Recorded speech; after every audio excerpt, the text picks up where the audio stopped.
Selamat siang Bapak Artu. Di sini kami sebagai kelompok perencanaan destinasi pariwisata yang beranggotakan pertama saya Imade Adi Kusumayata dengan NIM 19221024 dan dilanjutkan oleh teman saya Miranda Gracia, NIM 19221001, absen 1. Nama saya Jessica Aprilia dengan NIM saya 19221008.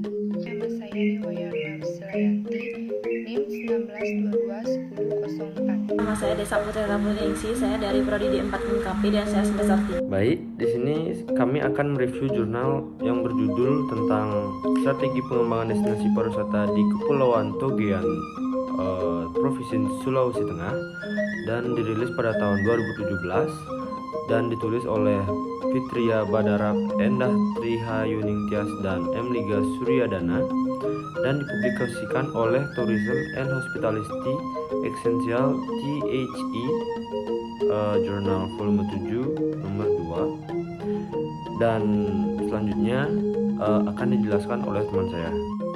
Latar belakang untuk lebih dikenal secara nasional dan meningkatkan fungsional dari daerah tujuan wisata ini, meningkatkan kearifan lokal dan budaya yang sekarang itu belum ditonjolkan di Pulau Togean ini, dan memperbaiki komponen-komponen yang belum memadai seperti atraksi, akses, dan akomodasi dapat ditambah lagi.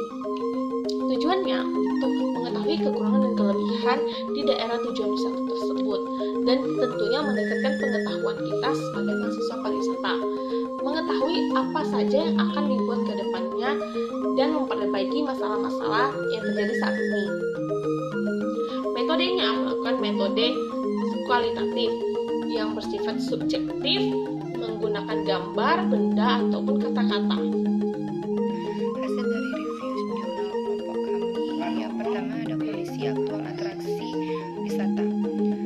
Kepulauan Togean merupakan destinasi wisata yang sangat diunggulkan karena memiliki potensi sumber daya perikanan, keanekaragaman hayati, biota laut dan darat, kekayaan budaya lokal, adat istiadat, serta keterbukaan masyarakat dalam menerima para pendatang. Yang kedua ada kondisi aktual atraksi wisata, yang dimana wisatawan yang berkunjung ke Kepulauan Togean pada umumnya dapat ditempuh dengan dua jalur yang berbeda serta jalur kota Ampana, Wakai, dan Gorontalo Wakai. Yang ketiga ada kondisi aktual amenitas. Usaha-usaha kepariwisataan di Kepulauan Togean belum terintegrasi dalam mata rantai industri pariwisata sehingga belum memiliki hierarki yang dapat meningkatkan jumlah kunjungan wisatawan. Yang keempat ada kondisi aktual ancillary service, di mana kawasan wisata Kepulauan Togean fasilitas pendukung pariwisata masih terbatas pada akomodasi dan pendukungnya serta fasilitas diving yang disediakan oleh pengelola objek wisata. Yang kelima ada kondisi aktual kelembagaan. Kepulauan Togean sebagai taman wisata laut telah nyata menjadi salah satu destinasi wisata bahari di Indonesia dan telah menjadi tujuan wisata mancanegara. Analisis faktor eksternal. Yang pertama ada kondisi aktual teknologi. Teknologi di bidang pariwisata tidak hanya dimanfaatkan sebagai media promosi, namun teknologi juga dapat menjadi media pembelajaran bagi para investor atau pengusaha. Media pembelajaran di bidang pariwisata. Dunia pariwisata menjadi salah satu bidang garapan pemerintah daerah dalam mengimplementasikan e-government. Ia mempublikasikan atau memasarkan potensi wisata di daerah sehingga dapat disimpulkan bahwa adanya suatu sistem informasi manajemen yang berbasis pada pengelolaan data elektronik di bidang pariwisata.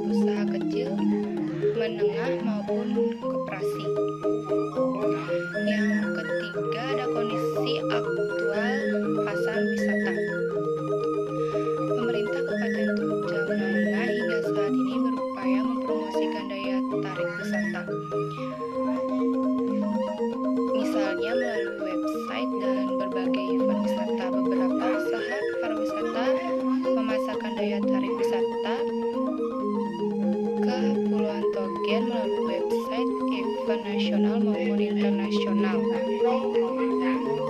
Yang keempat ada kondisi aktual pesaing bisnis kepariwisataan. Kepulauan Togen merupakan destinasi pariwisata unggulan yang ada di Sulawesi Tengah yang menawarkan keindahan alam baik underwater, landscape maupun budayanya.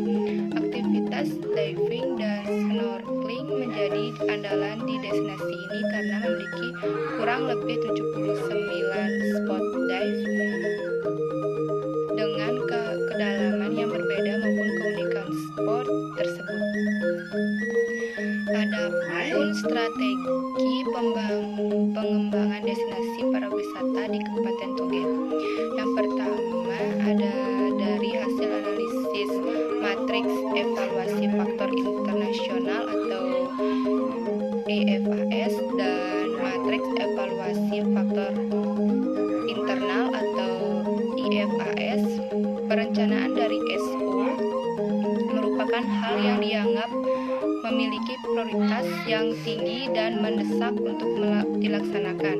Perencanaan tersebut ialah pengembangan sistem transportasi multimoda darat, laut, dan udara dengan menata manajemen moda transportasi yang memudahkan penggerakan wisatawan mencapai destinasi wisata di Kepulauan Togen demi merangkul wisatawan mancanegara terlebih pada pasar potensial dari negara-negara Asia. Yang kedua, ada perencana WO merupakan hal yang seharusnya dianggap memiliki prioritas yang tinggi untuk dilaksanakan. Perencanaan tersebut ialah menetapkan regulasi perencanaan jalur transportasi menuju destinasi pariwisata Kepulauan Togen dengan mengoptimalkan rute dan jadwal penerbangan serta pelayaran menuju ke Kepulauan Togen demi meraih pangsa pasar yang potensial dari negara-negara Asia dan sekaligus mempermudah akses masuk para wisatawan asing dengan tingkat keamanan yang terjaga sehingga Kepulauan Togen dapat menjadi destinasi pariwisata berskala internasional. Yang ketiga, dari perencanaan ST merupakan hal yang sebaiknya untuk dilaksanakan. Perencanaan tersebut ialah mengembangkan potensi sumber daya lokal sebagai daya tarik wisata yang khas berbasis budaya, adat istiadat, dan kemasyarakatan dengan konsep daya tarik wisata living culture yang berbeda dengan produk wisata para pesaing karena pengembangan jejaring desa wisata dengan keunikan lokal yang dimiliki sehingga wisatawan mendapatkan penguatan unsur memori atau kenangan khas dan lifestyle dari komunitas suku yang berada di destinasi pariwisata Kepulauan Togen serta mempublikasikan melalui media sosial.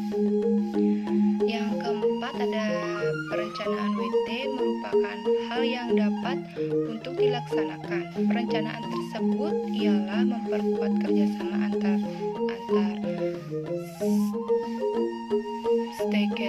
stakeholder dan para investor dalam menciptakan iklim investasi pariwisata yang kondusif dengan sistem dan mekanisme pelayanan dan perizinan investasi di bidang pariwisata yang mudah, cepat, dan murah agar pengadaan fasilitas pariwisata dapat meningkat sejalan dengan pengembangan usaha-usaha pariwisata yang dikelola oleh para investor dengan berkembangnya industri pariwisata di Kepulauan Togen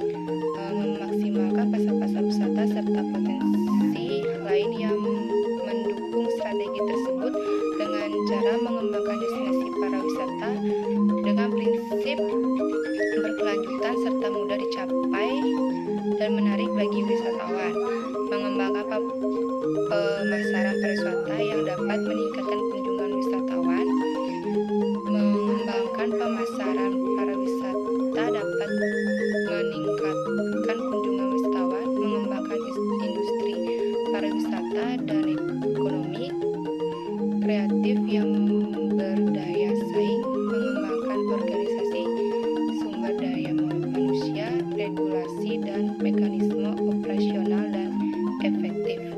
Jadi untuk kelemahan dari jurnal tersebut adalah jurnal tersebut menggunakan metode ilmiah kualitatif yang dimana bersifat subjektif. Lalu di dalam jurnal tersebut si penulis hanya menggunakan satu narasumber yang dimana itu bersifat sangat subjektif. Lalu untuk transportasi lautnya pun sangat tidak terorganir karena tidak adanya jadwal keberangkatan yang jelas atau jadwal keberangkatan itu tidak tentu.